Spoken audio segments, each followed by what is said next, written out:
Bom, agora são 9h04. A Mariana Sprichit, que está no Salão Verde com líderes de partidos aqui na Câmara. Bom dia, Mariana. Tem sessão no plenário hoje de votação. É você que pode antecipar com a gente aí junto com os líderes qual é o ponto de convergência nessa pauta entre governo e oposição. Isso aí, Vera. Bom dia a todos. Vamos ver como é que é a expectativa para esse início de semana aqui na Câmara dos Deputados. A gente está com o deputado Enio Verri, que é vice-líder da minoria aqui na Câmara. Minoria é um grupo de oposição ao governo. E estamos com o deputado Mauro Pereira, que é vice-líder do PMDB aqui na Câmara. Deputado Mauro Pereira, essas 3 MPs vão cair mesmo? Como é que vai ser a votação essa semana aqui na Câmara? Bom dia. Bom, muito bom dia, Mariana, muito bom dia, Enio, meu colega deputado, e bom dia aos nossos telespectadores.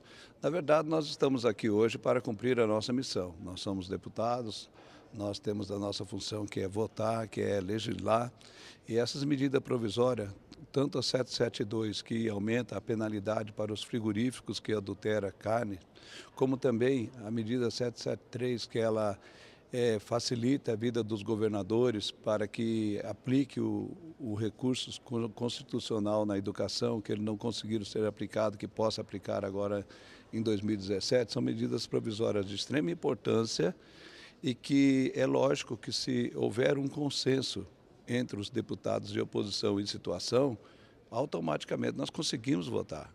Agora, é lógico que precisa ter o consenso, precisaria ter uma compreensão da oposição, da importância da medida provisória para que ela possa se tornar lei. Então, eu espero que durante o dia, que baseado na importância dessa medida provisória, haja um consenso. Havendo consenso, se torna muito mais fácil, não tendo obstrução, facilita o nosso trabalho, que é as obstruções que ela faz com que o trabalho, uma votação que poderia durar meia hora, acaba durando 5, 6 horas.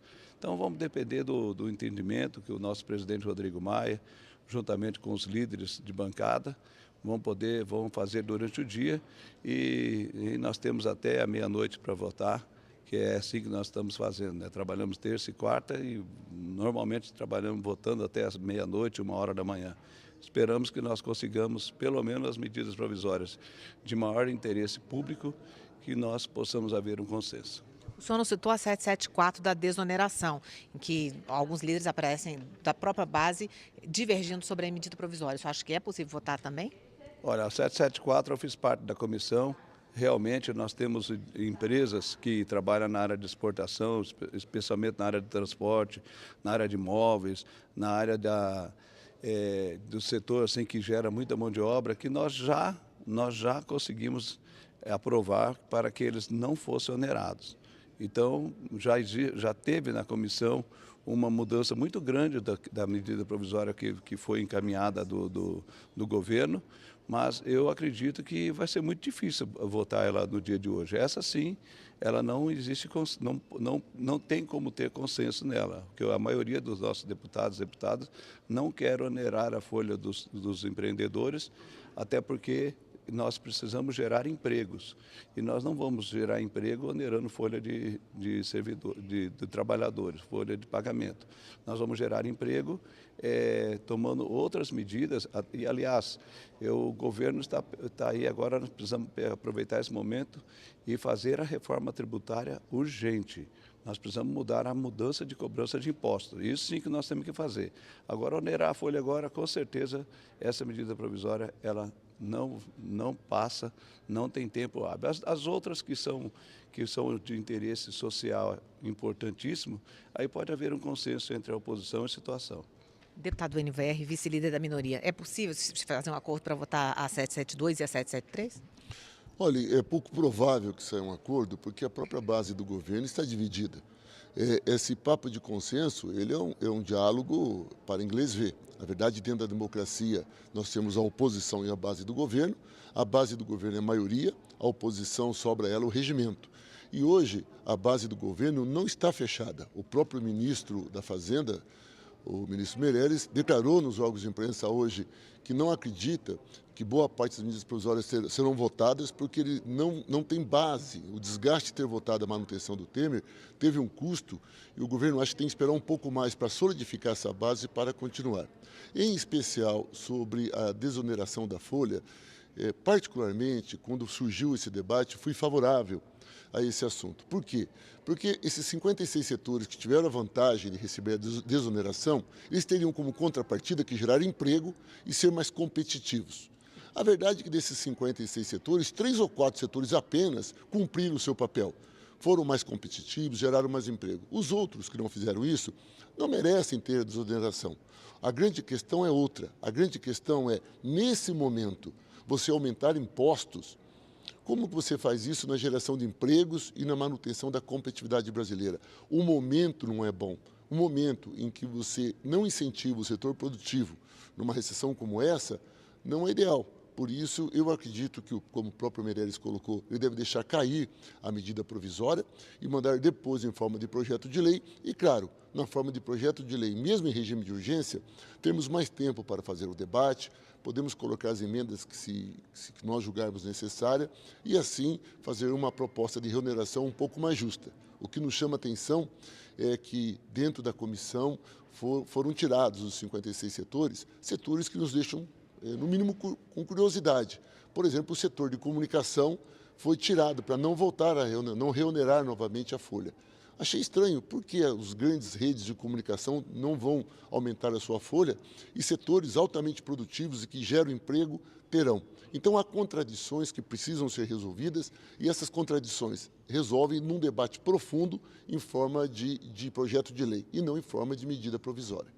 Bom, hoje tem uma reunião de líderes às 15h30 com o presidente da Câmara para definir pauta, mas eu queria que os senhores falassem um pouco sobre o que é possível votar, o que está na lista aí para ser votado essa semana, além dessas medidas provisórias.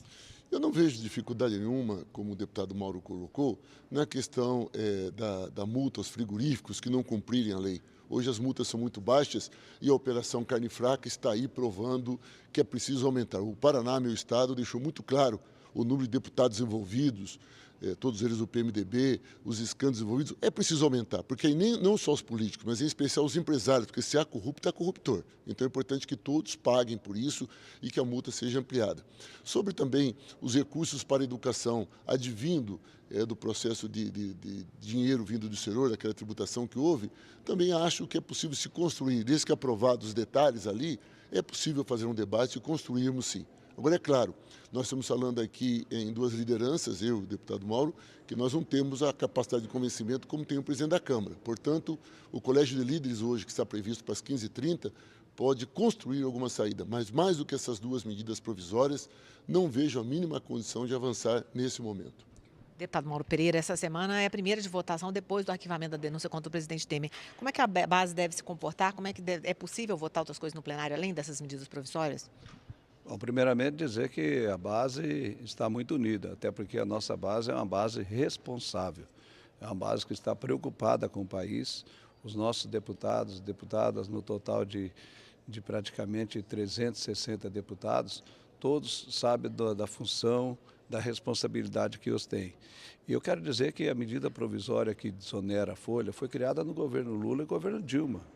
Meu amigo deputado Enio, ele sabe muito bem que quem criou essa medida provisória foi a presidenta Dilma, o presidente Lula, e que a não oneração da folha de pagamento das telecomunicações foi ali que iniciou e nós só demos continuidade nela.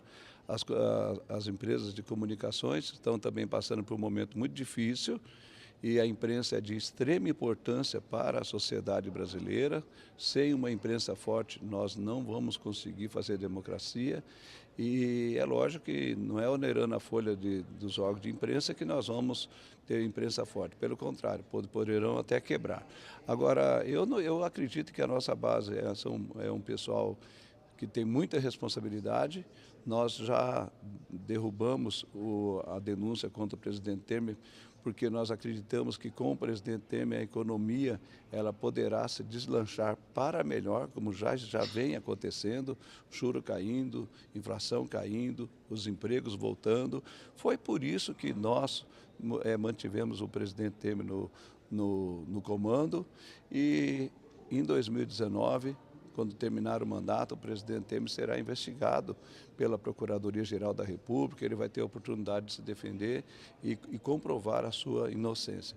Então, a nossa base é uma base muito, muito sólida, é um pessoal que trabalha com preocupado com o país, conectado com a sociedade. Eu não tenho dúvida nenhuma de que o presidente Rodrigo Maia, no Colégio de Líderes, entendendo com a oposição e com a situação, nós podemos sim fazer hoje votações importantes para a sociedade brasileira. A 772 é de extrema importância, a 773 é de extrema importância para a educação, a 772 é para o controle e a punição dos frigoríficos que trabalharem de forma inadequada. Então, nós precisamos cumprir a nossa missão. Eu não tenho dúvida nenhuma de que nós vamos cumprir no dia de hoje, porque a nossa base é uma base forte e nós temos também na oposição deputados e deputadas com responsabilidade também com o nosso país. Rapidamente para encerrar, deputados, um assunto que surge depois do arquivamento da denúncia contra o presidente Temer é a questão da reforma da Previdência aqui na Câmara. Muitos deputados, presidentes da Casa, do Senado, se reunindo, fazendo contas e já falando em votar a reforma da Previdência. O senhor acha que é possível quando e se é mesmo possível reunir a base e convencer parte da oposição a aprovar essa reforma? Bom, a reforma da Previdência, a minha maior preocupação hoje é com os que já estão aposentados, com aqueles que dependem da aposentadoria, são em torno de 32 milhões de brasileiros. Conforme os técnicos do Ministério da Fazenda, hoje existe um déficit de quase 200 bilhões de reais e ano a ano a tendência disso é aumentar cada vez mais. E se nós não fizermos nada, nós não vamos ter recursos para pagar os aposentados. Agora, isso aí vai precisar muito de uma conscientização da sociedade brasileira, da nossa imprensa também, que precisa acompanhar e ajudar e mostrar a realidade com que está a nossa Previdência, e os deputados e deputadas da oposição e da situação, porque daqui 1 ano e meio, daqui em 2019, vai assumir o novo presidente. E o novo presidente poderá ser, sim, um da oposição.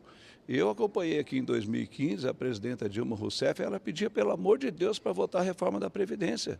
Ela esteve aqui no plenário pedindo para que nós votássemos a reforma da Previdência, porque senão o Brasil iria quebrar.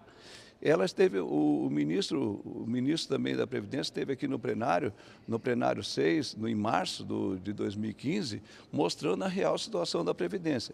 Agora, é lógico que hoje não tem clima para votar a reforma da Previdência aqui nessa casa. Não tem clima porque os deputados o ano que vem tem eleições, eles só irão votar se tiver, sim, uma conscientização da sociedade brasileira da importância de votar a reforma da Previdência.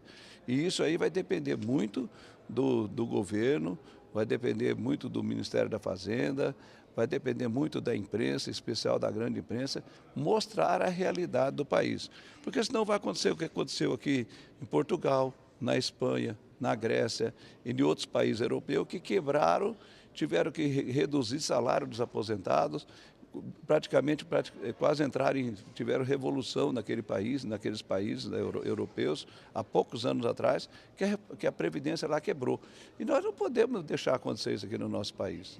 Nós temos que ter grandeza, eu volto a dizer mais, nós temos que fazer a reforma tributária urgente, porque hoje nós temos muita sonegação de impostos, nós temos muita inadimplência, pessoas que emitem a nota fiscal e ficam com dinheiro para eles, empresários.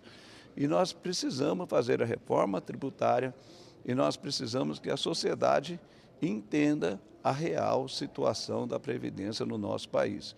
Caso contrário, se não houver esse entendimento com a sociedade, não vai ter clima para aprovar a reforma da Previdência aqui na casa. Deputado Enio Verri, parte do governo, a equipe econômica, trabalha como próxima etapa na Câmara a reforma da Previdência. Qual que é a sua opinião? Como é que o PT, a minoria, vê a reforma da Previdência nesse momento? Eu quero pegar algumas informações que o nobre deputado Mauro colocou. Primeiro, em 2015, nós tivemos uma reforma da Previdência que criou o modelo 85-95, que é a soma da idade com as contribuições para a aposentadoria. 85 para mulheres, 95 para homens. Esta reforma, realizada em 2015, começou a ser praticada em 2016. Estatisticamente, é impossível se ter uma avaliação agora se aquela reforma deu resultado ou não. Portanto, qualquer análise de que hoje tem uma grande crise da Previdência e que o fim do mundo está se aproximando, não tem fundamento técnico, não tem fundamentos estatísticos para afirmar isso daí. Portanto, não há por que essa pressa em se fazer essa reforma.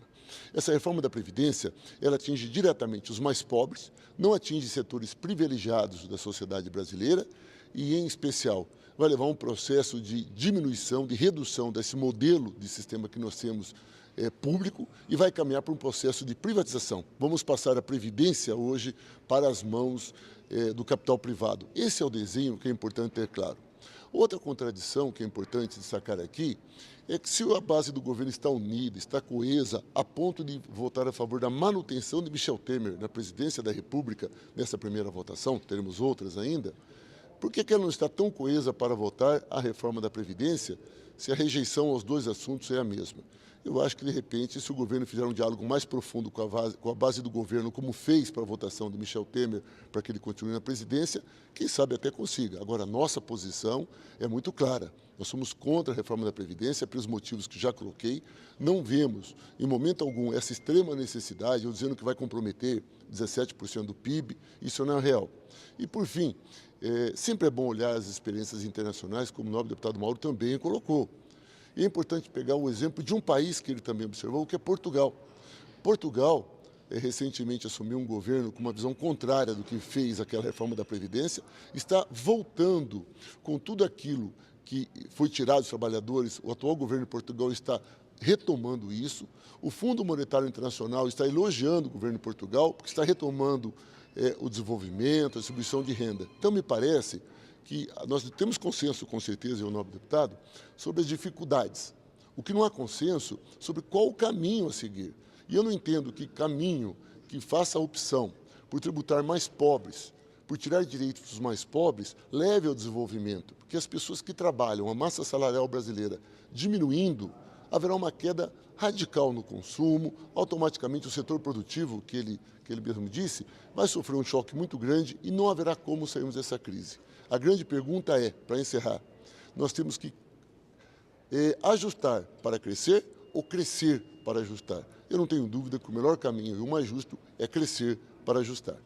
Deputado Enio Verri, vice-líder da minoria, deputado Mauro Pereira, vice-líder do PMDB, obrigada pela entrevista, boa semana de trabalho aqui na Câmara. Vamos voltar com a Vera.